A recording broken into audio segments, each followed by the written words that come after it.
Sin embargo, pues la ausencia de una guía adecuada nos permite ir formando una personalidad que con el tiempo se va desequilibrando y se va estructurando de formas inadecuadas.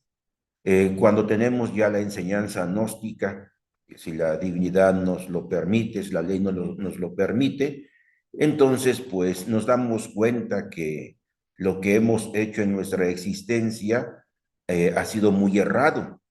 Esto nos lleva por crisis tremendas en nuestra vida interior, a veces con la necesidad de cambiar, pero al mismo tiempo, como ya tenemos una personalidad bien estructurada y un defectos bien arraigados a nuestra personalidad y que han determinado aspectos de la conducta de la vida diaria, esto hace que evitemos hacer el trabajo interior y nos conformamos solamente con lo que es el conocimiento, pues a través de una información muy superficial. Y no es porque nuestro maestro o nuestros instructores nos las entreguen de forma superficial, sino es que así lo queremos entender nosotros.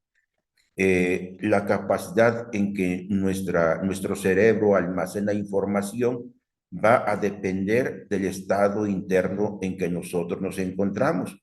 Por ejemplo, cuando vamos a la escuela o estamos estudiando algo, recordemos que hay materias que no nos gustaban, no le poníamos atención, sin embargo, pareciera que estábamos presentes.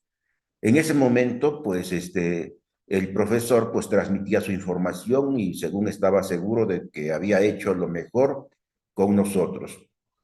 Sin embargo, a la hora del examen, pues, salíamos mal. ¿Por qué? Porque no pusimos atención, porque no hicimos anotaciones, no estudiamos. En general, no nos gustaba la materia. Entonces, así también pasa con la enseñanza gnóstica. Hay una parte en nuestro interior que no le va a gustar, pues en este caso, principalmente a nuestros defectos, que los exhiban, que los pongan en una evidencia clara o real de la existencia humana. Entonces, eso va a generar una resistencia al conocimiento. Esa resistencia que se genera hace que se puente la información en nuestras neuronas y que van a ser una información tan superficial que sí tenemos una noción de lo que escuchamos, pero no hay una emoción, no hay una emoción superior que me permita decir, necesito practicar, necesito aprender, necesito llevar a la práctica este conocimiento y a través de un esfuerzo y padecimiento voluntario. Entonces, al no existir esa fuerza interna en nuestro pensamiento, se debilita con el tiempo y nada más se quedó en una creencia. Es una creencia tan superficial que no va a determinar para nada los cambios en nuestra conciencia humana. Entonces, pues en este día vamos a estudiar alguna de esas facetas y vamos a hacer algunos ejercicios para ir determinando cómo se ha estructurado nuestra personalidad. Bien, ya tenemos a varios integrados, 2, 4, 6, Fidalma, Judith González, Lucía Ortega, Luz, María del Carmen y Marcos. Bienvenidos todos y buen día para todos. Y vamos a iniciar con nuestra conferencia de este día y voy a compartirles la pantalla. Les pido el favor, si me dicen si la pueden ver. Sí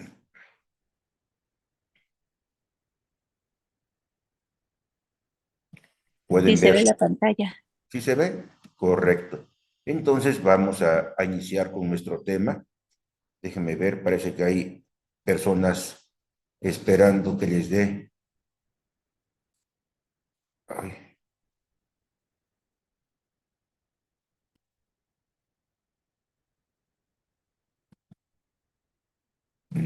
no me parece. Si ven ustedes, si hay personas que están esperando que les dé ingresos, no, ¿verdad? No, no hay.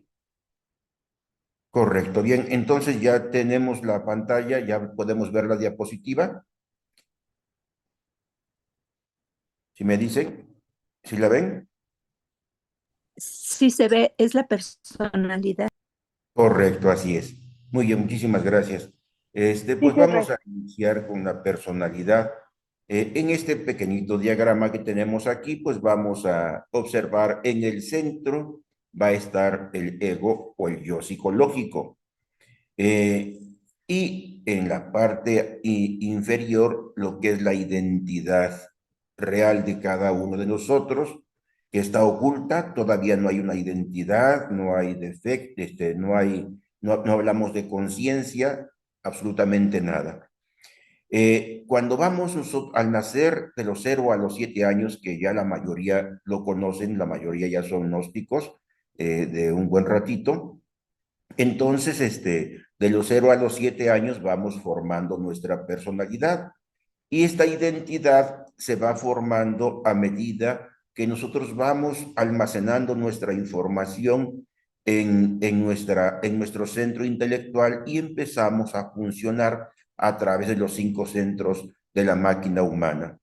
En nuestro hogar vamos nosotros pues a conocer lo que son valores, las creencias, las necesidades, la acción y ciertos principios. Todo esto es positivo. ¿Por qué? Porque va a determinar que nosotros tengamos principios morales en nuestra vida. Pero Gracias, discúlpame. No, discúlpeme. hay principios morales que están asociados con la conciencia moral, que vamos a ver también más adelantito lo que es la conciencia moral. Y hay un tipo de Sí, ok. moral muy superficial, terrenalmente hablando, que va a estructurar lo que es nuestra personalidad. Vamos a asimilar valores, ¿por qué? Porque en nuestra casa nos van a enseñar qué es bueno y qué es malo. No sé si es Pero buena. los valores no se fundamentan entre No, bueno y malo. no Los cebollita. ¿Alguien tiene abierto su micrófono? ¿Lo puede cerrar, por favor? Porque está escuchando su conversación. Sí. Bien. Entonces, cuando estamos hablando de valores, esos valores que vamos, que de los ¿Tienes cuales un hablamos poco de nosotros, Fidalma, por favor, cierra su micrófono. Se escucha su conversación. Bien, entonces estos valores de los cuales estamos hablando van de lo bueno a lo malo. No debes robar porque te van a meter a la cárcel, porque es malo, porque no se ve bien, etcétera. Entonces, esto genera que tengamos una obediencia por miedo. Entonces, obedecer por temor no quiere decir que tengamos valores. La persona puede decir, no voy a robar porque me voy a la cárcel y no me gustaría estar encerrado ahí. A veces nosotros vemos que robar tiene su chiste. Entonces nuestros efectos van a decir, sí puedes robar, pero tienes que hacerlo con mucho cuidado. Tienes que saber robar.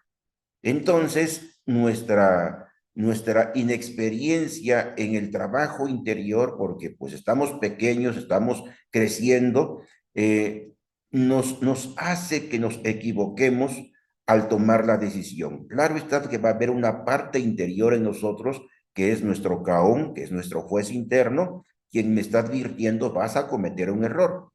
Y tenemos a ese diablito que podemos decir una tentación que me dice hazlo.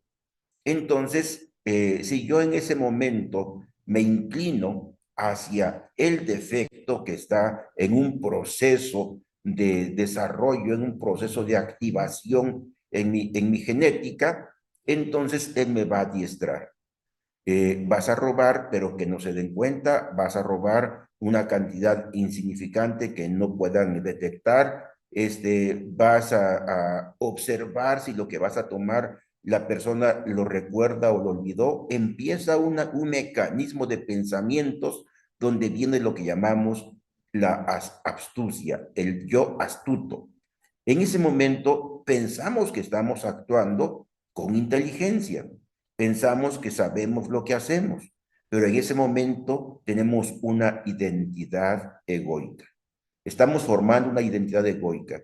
Y los valores y principios que me transmitieron en mi infancia, en mi adolescencia y que me seguirán transmitiendo, para mí no van a tener valor, porque el valor está en esa parte astuta que estoy desarrollando y que puedo considerar es conciencia. Tengo conciencia de lo que hago, sé lo que hago, cómo hacerlo, etcétera. Entonces, si a mí me enseñaron el valor de no robar, de ser honesto, por lógica, mi defecto va a llevarme a todo lo contrario. En ese momento, lo que llamamos conciencia está perdiéndose en el defecto, está siendo absorbida por el defecto y me vuelvo más astuto en mi vida. Entonces, eso es lo que de una u otra forma va a generar mis creencias, lo que yo creo de mí, a través de una experiencia que me va a generar mi propio defecto y me va a formar una identidad. Esto me va a llevar a más necesidades y más acción. Por lo tanto, si la persona se quedó clavada en el yo de robar, entonces va a buscar muchos mecanismos para la acción, en este caso para poder satisfacer sus necesidades.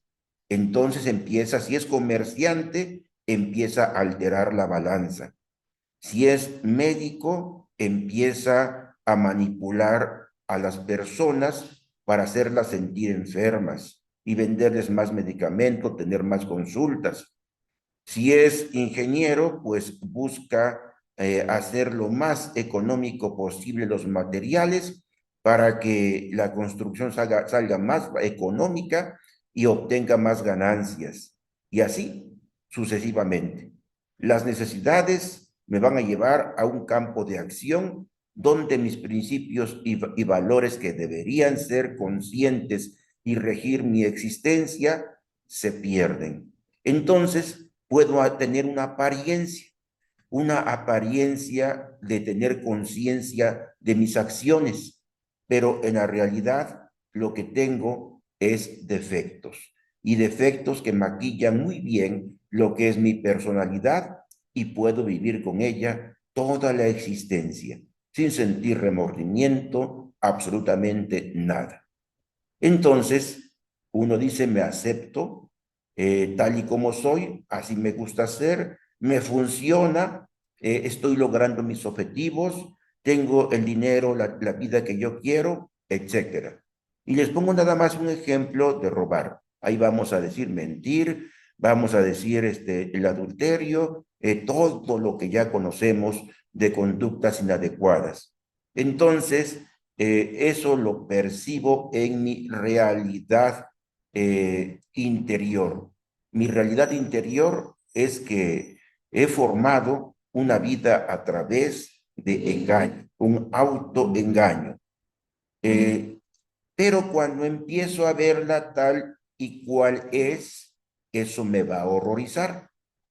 Cuando empezamos a aplicar el aquí y el ahora, que es el recuerdo de sí, al conocer gnosis, me voy a horrorizar de cómo he formado mi vida. Y eso puede generar una desestructuración terrible en cada uno de nosotros. Desestructurarse quiere decir que la personalidad tiene una estructura rígida. Esa estructura rígida de la personalidad quiere decir así soy y nada me va a hacer cambiar. Pero cuando conocemos la enseñanza gnóstica, esa estructura se tambalea. Entonces, aquí debemos comprender lo siguiente. No podemos destruir una estructura tan rápido, porque esto genera un desequilibrio mental. Si a veces cuando empezamos a descubrir ciertos defectos, nos damos cuenta que estamos como en un nivel de locura, uno dice, qué barbaridad, cómo pude haber hecho esto, cómo pude haber pensado, cómo pude haber actuado, etcétera. O sea, empieza una crisis emocional en cada uno de nosotros. Ese tipo de crisis me puede llevar a una desestructuración psicológica. Y esa desestructuración psicológica me puede hacer tan vulnerable a la manipulación. Y aquí es donde vamos a analizar un poquito lo que es la psicología gnóstica. Todos nosotros dentro de la enseñanza gnóstica tenemos un proceso relativo de avance interior, pero también como instructores o como autoridades de un movimiento gnóstico o de cualquier institución religiosa, inclusive empresarial, familiar, lo que sea, vamos a tener tendencia a manipular. No quiere decir que a veces al tener conocimiento gnóstico ya seamos personas honorables, personas que cumplimos cabalmente con los valores. También estamos en un proceso de desintegración de defecto. Pero si nos pasa lo que les comenté al principio, si inicio con enseñanza gnóstica como misionero, como instructor, inicio con buenas intenciones, pero las necesidades me van acorralando, tengo que pagar renta, tengo que mantener familia, y un montón de necesidades que empezamos a ver a la humanidad como un medio de sustento. Y empezamos a utilizar la enseñanza gnóstica de una forma manipulable. Si tú no me das, no haces tu tercer factor. Si tú no haces esto, te vas al infierno. Y un montón de cositas que pueden estar muy justificadas filosóficamente e inclusive hasta utilizar palabras de maestros para poder justificar que quiero estafar a la humanidad. Y lo puedo hacer tan refinadamente que la humanidad en ese estado vulnerable cae.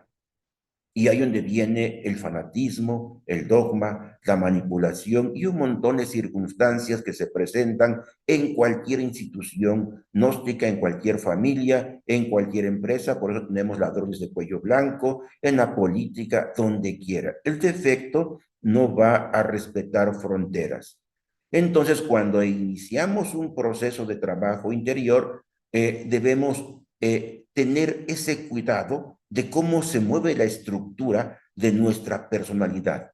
¿Cómo se mueve? ¿Qué reacción tiene el defecto? Y cómo encuentro los apoyos externos para no ser vulnerable ante los defectos de los demás. Principalmente en aquellas personas que considero confiar, que son personas que me están transmitiendo el conocimiento, que están apoyándome.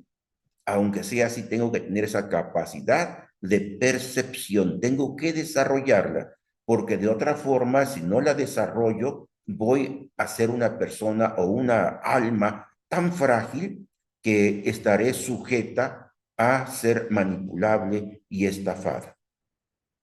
Entonces, para poder nosotros trabajar en lo que es no la formación de una nueva personalidad, sino en desestructurar esa personalidad a través de un proceso de trabajo interior.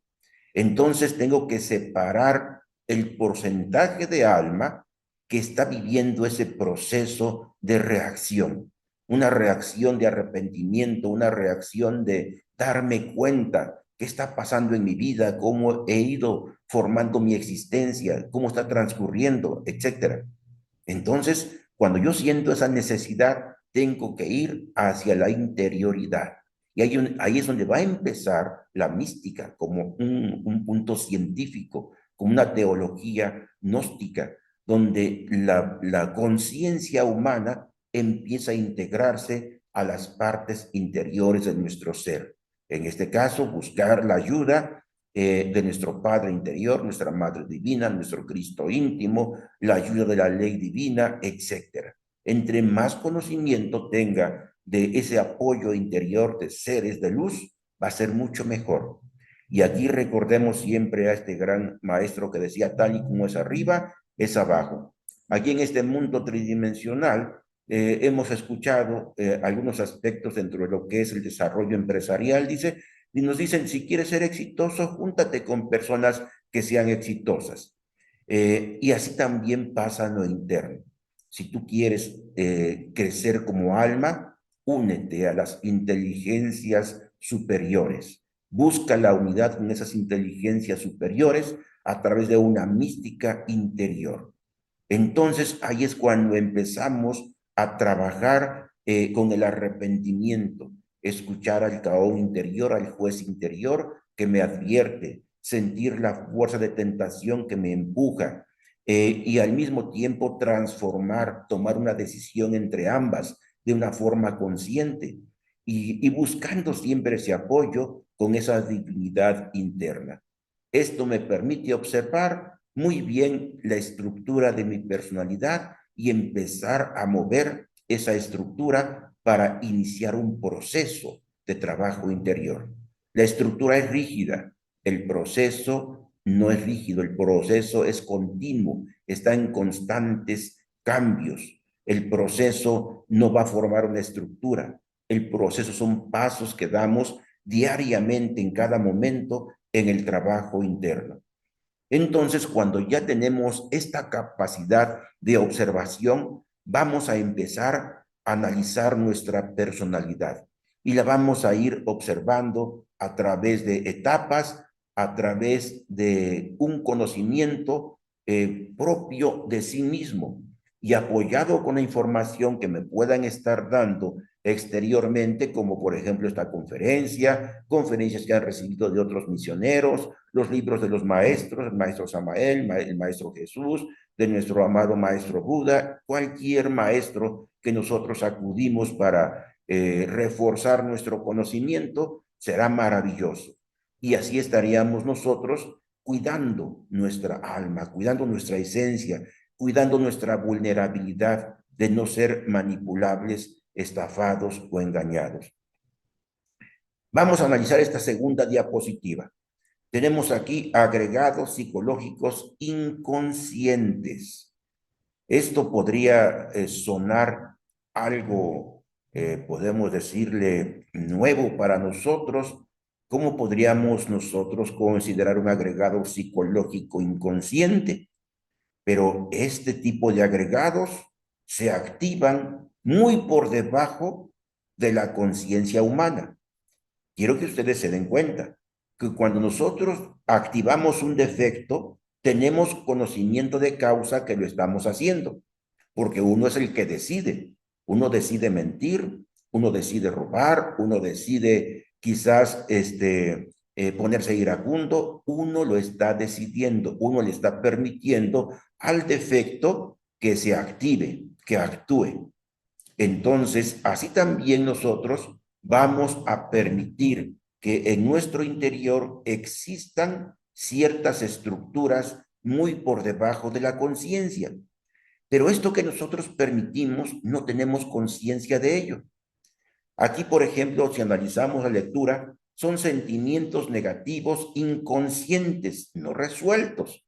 Y cuando hablamos inconscientes, quiere decir que nuestra conciencia no estuvo activa para permitir que un defecto se desarrollara, se activara en nuestro interior. ¿Por qué? Porque esto va a ocurrir desde el momento de la gestación. En el momento de la gestación, nuestros padres reciben una gran cantidad de impresiones, quizás positivas y negativas. Supongamos que a lo mejor si hablamos de un padre que es golpeador, que es machista, posiblemente maltrata a su mujer, le grita, le pega, la somete a carencias, a muchos aspectos negativos que la pobre dama pues va a padecer. El producto, desarrollándose en su vientre, percibe esas emociones, siente esas emociones, vive lo que la madre vive, vive sus temores, sus rabias, sus tristezas, todo lo está viviendo el producto en desarrollo en el vientre materno. Y como se están formando millones y millones de neuronas, esas neuronas captan esa información y entre más se repita, esas neuronas prevalecen. Si analizamos, por ejemplo, a un niño ya desarrollando su personalidad de los 0 a los 7 años, se van a dar cuenta que nosotros a veces tenemos problemas con los niños cuando no quieren comer, no quieren bañarse, no quieren tener sus juguetes ordenados y muchas cosas por el estilo. Entonces, nosotros nos ponemos rabiosos. ¿Por qué no me entiendes? ¿Por qué no me obedeces? Etcétera. Entonces, las criaturas, el cerebro ya activo en un mundo de 3 dimensiones, lo que hace es explorar al máximo. El cerebro está explorando al máximo porque requiere formar un aprendizaje que cuando esa personalidad ya esté bien formadita, tiene que aportar la información. Entonces está muy ocupado en el lenguaje, está muy ocupado en todas las percepciones, por más insignificantes que sean. Y por lo tanto, el cerebro no va a tener capacidad de concentración, no va a tener capacidad de orden. Por eso el niño es así. Entonces nosotros le gritamos, le pegamos y un montón de cosas. Lo que hacemos es dañar su proceso de organización neuronal. Entonces el niño, como tiene su cerebro activo en busca de experiencias, se le olvida rápido. Lo que hoy le enseñamos, al rato se le olvidó. Entonces, al borrar el cerebro rápidamente una información que aparentemente no le va a servir, no le va a funcionar, entonces quiere decir, no se repite constantemente, no se está repitiendo. Y al no repetirse, no prevalece. Por lo tanto, lo olvidó, que tiene que juntar sus juguetes, que tiene que comer, que tiene que bañarse, que tiene que ir a la escuela, todo eso lo va olvidando. Cuando el niño empieza a recibir incentivos que le generan una emoción y un sentido del por qué hacerlo, entonces el pensamiento o la información va prevaleciendo. Si nosotros, por ejemplo, nos ponemos a jugar con nuestro hijo, le decimos, a ver, vamos a juntar los juguetes. Mira, ¿qué te parece si lo hacemos jugando? Este carrito va caminando y se metió acá y se metió a la bolsa. Y ahí se quedó. Entonces, ya no va a poder salir. Y vamos a hacer este otro. Y así empezamos a jugar y el niño repite eso de forma emocional. Y cuando lo repite de forma emocional, está generando un pensamiento cognitivo y le está generando un sentimiento. Eso lo va a repetir y les va a decir, mamá, vamos a jugar a recoger los juguetes. Entonces ya está recordando algo, algo que le generó emoción, algo que ya retuvo en su pensamiento. Entonces eso le va a generar ya un patrón de memoria. Y así sucesivamente, así va a ser en la comida, en todo. Pero cuando estamos en un proceso de gestación, esto no sucede. ¿Por qué? Porque el niño no tiene una interacción directa en el mundo de 3 dimensiones con su padre, con su madre, con sus hermanitos. Está solo en el vientre materno, está solo con las emociones de su propia madre. Entonces, eso le va a generar que al repetirse un problema de mamá con papá o con los hermanos o con el vecino o en cualquier aspecto, al repetirse, la criatura lo está guardando, ¿sí? En su memoria. Hay conexiones neuronales que se están formando que no se van a olvidar. Y al nacer, esa criatura las detona en su pequeñita personalidad que va formando. Y a través del tiempo surgen. Y como tenemos en la diapositiva, tenemos que son, se ocultan en lo más profundo de nosotros. Son sentimientos negativos inconscientes, no resueltos. Y no resueltos porque no supimos ni cómo hacerlo, ¿sí? Que ocultan un enojo contra otros y contra nosotros mismos. Van a producir dolor, rabia o tristeza, depresión o cualquier otro fenómeno psicológico que se presente. Entonces, de repente nosotros en nuestra edad adolescente, en nuestra edad adulta, tenemos contacto con personas que nos caen mal. Dice, esa persona me cae mal, le tengo coraje a esa persona. ¿Por qué? ¿Quién sabe? Porque ni la conozco. Nada más escuchar su voz ya me generó esto. Nada más al verla ya me generó esto. Entonces eso me genera rabia, me genera odio. Y a veces nos sentimos mal con nosotros mismos. Ay, tengo ganas de llorar y no sé por qué. Siento un dolor en el corazón y no sé ni por qué. Todo eso es producto de esa personalidad que se fue formando aún en el vientre materno. Producto de impresiones recibidas de nuestra madre y que nosotros convivimos con ella durante la gestación. Y se arraigaron tanto en nuestra formación neuronal que están permeando ya en alguna etapa de nuestra existencia. Puede ser desde el nacimiento, se pueden detonar en la adolescencia, en la edad adulta, dependiendo en qué momento se activan y nosotros no sabemos ni cómo eliminarlas. Vamos con el psicólogo. Si el psicólogo tiene experiencia en hacer regresiones, que no sea hipnotismo, puede llegar a ese punto clave de la experiencia no consciente y empezar a disolverla. ¿Sí?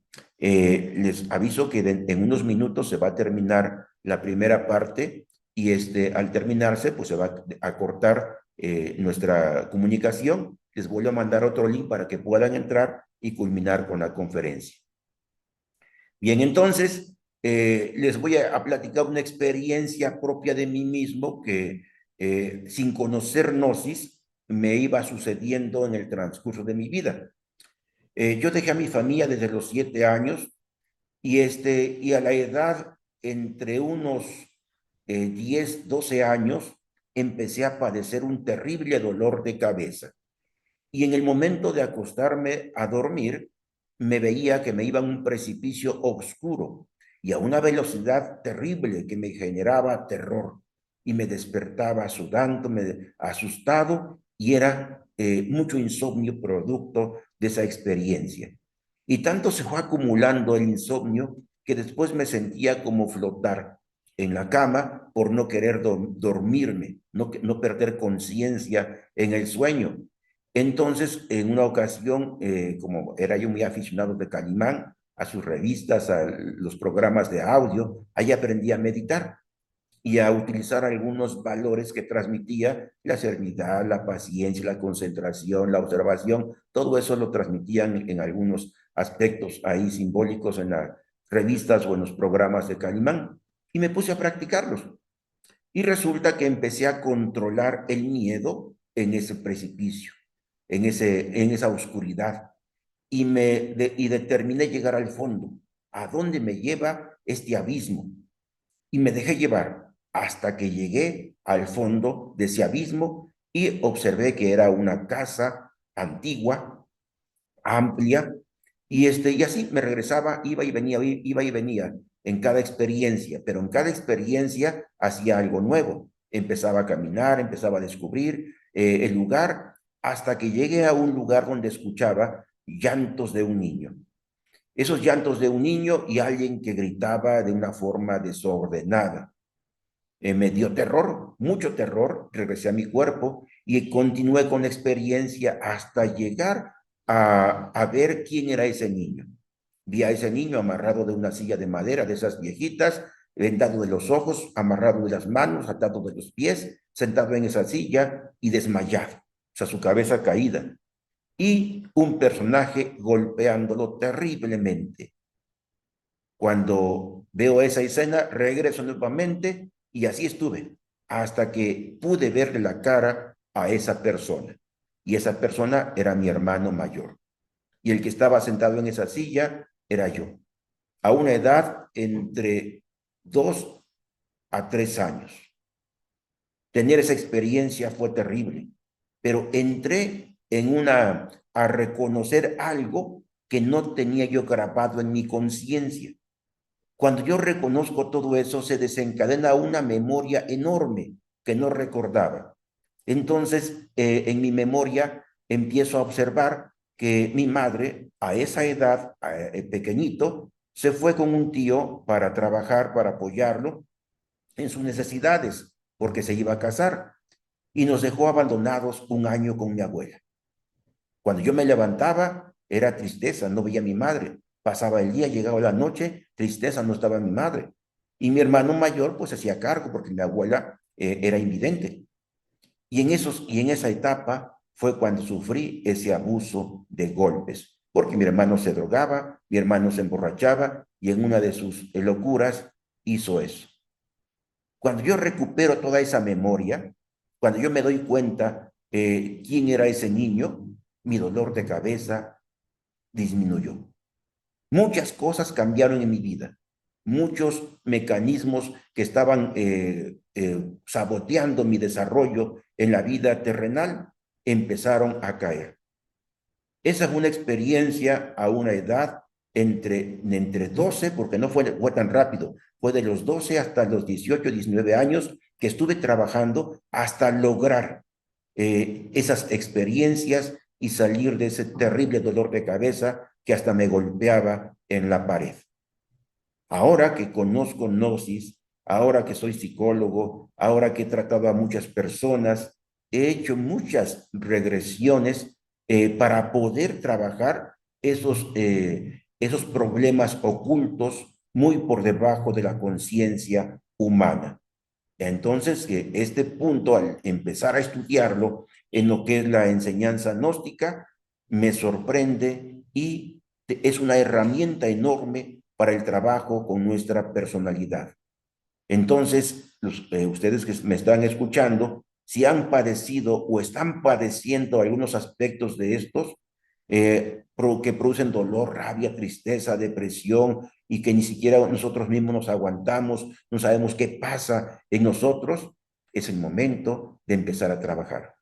Vamos a tener las herramientas o ya las tienen, que es meditación profunda, que es viajar a nuestro inconsciente a través de la meditación, seguir el proceso de lo que estoy viviendo, no dejarlo al olvido, no tenerle temor, sino enfrentarlo, ya sea en el momento de la yoga del sueño, en el momento de la meditación o en la vida diaria. Ya vamos conociendo qué está pasando y tenemos que trabajarlo nosotros interiormente. En aquella época que yo les menciono no conocía nada de gnosis, más lo que había escuchado de Calimán, una conferencia del maestro que escuché como a los 6 años, nada más una, por radio, ¿sí? Y algunos libritos que me había leído por ahí, como por ejemplo, parece que fue ya no recuerdo ahorita, era una Biblia relacionada con los judíos. Y entonces era poca la información que tenía.